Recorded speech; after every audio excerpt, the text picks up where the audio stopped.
Dobriša Cesarić, jesen.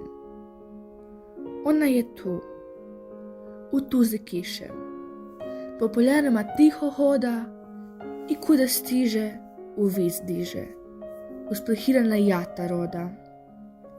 Polako penje se u brda, a kud prođe, njezin put od otpalog je lišća žut.